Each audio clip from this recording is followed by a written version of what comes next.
Bagaimana kabar kalian? Baik-baik saja bukan? Pada video kali ini kita akan membahas penerapan Pancasila pada masa Orde Baru dan penerapan Pancasila pada masa Reformasi. Nah, kalian sudah siap? Ayo kita simak videonya.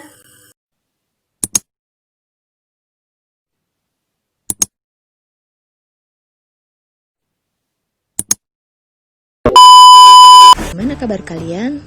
Mudah-mudahan selalu sehat ya. Dan jangan lupa tetap semangat belajarnya.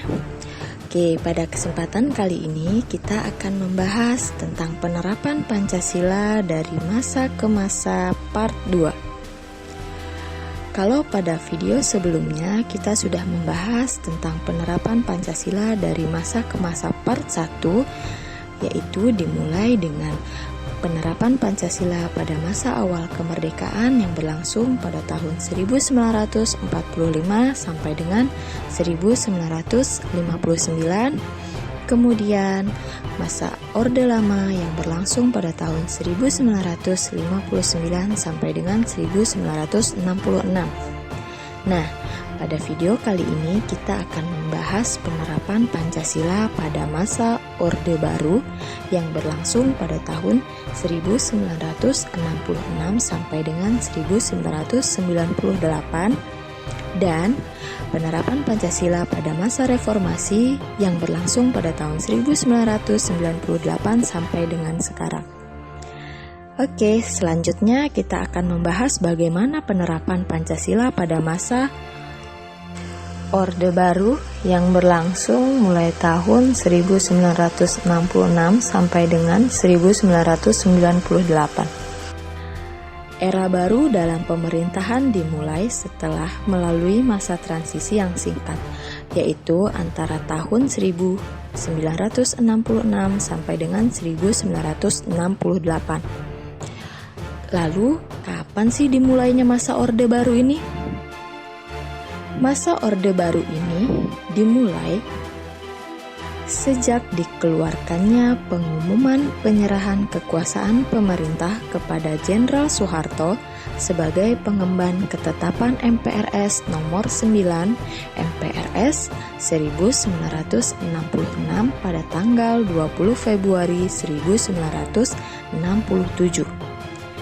Perpindahan kekuasaan ini dikukuhkan oleh MPRS dalam sidang istimewa tanggal 7 Maret 1967 yang dituangkan dalam TAP MPR nomor 33 MPRS 1967,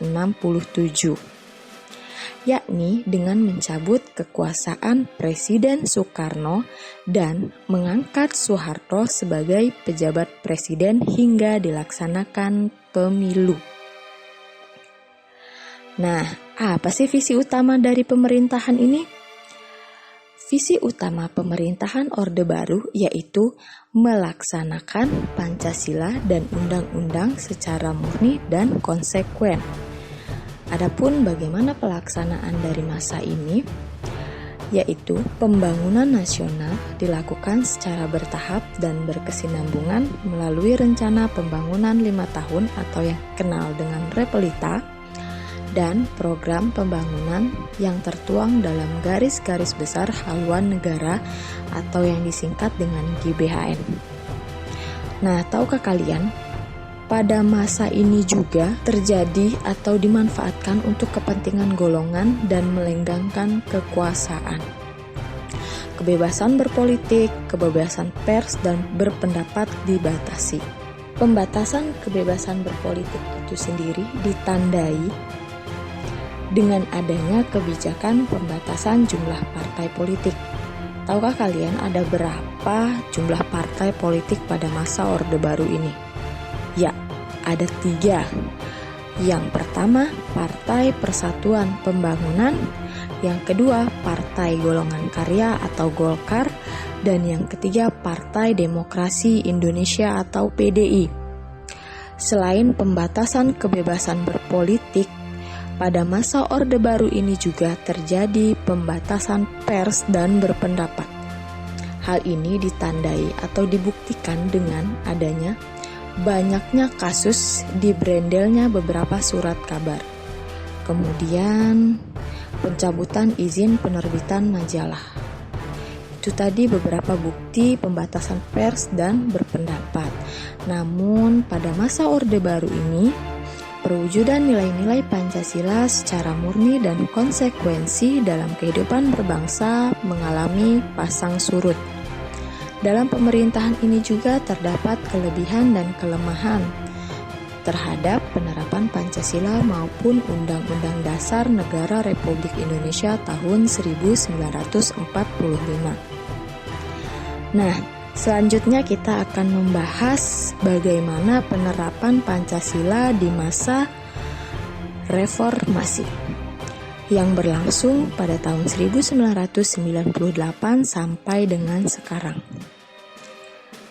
Penerapan Pancasila pada masa reformasi ini sudah tidak lagi dihadapkan pada pemberontakan-pemberontakan yang ingin mengganti ideologi Pancasila dengan ideologi-ideologi yang lain. Namun pada masa ini kita dihadapi berbagai tantangan. Di antaranya, yang pertama, kondisi kehidupan yang serba bebas, yang meliputi berbagai bentuk, mulai dari kebebasan berbicara, berorganisasi, berekspresi, dan sebagainya. Kebebasan tersebut dapat memacu kreativitas masyarakat sekaligus mendatangkan dampak negatif yang dapat merugikan bangsa Indonesia.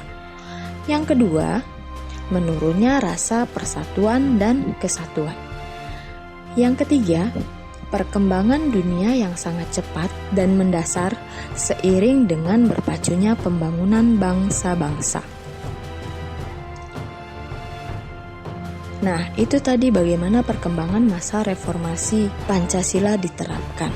Kemudian, sebagai kewaspadaan dan kesiapan, harus kita tingkatkan untuk menanggulangi penyusupan ideologi lain yang tidak sesuai dengan Pancasila. Oleh karena itu, diperlukan komitmen bersama seluruh rakyat Indonesia untuk mempertahankan serta melestarikan nilai-nilai Pancasila dalam kehidupan sehari-hari di segala aspek kehidupan. Oke, itu tadi pembahasan tentang materi kita kali ini, yaitu penerapan Pancasila dari masa ke masa. Semoga apa yang kita sampaikan hari ini dapat bermanfaat untuk kita semua. Terima kasih.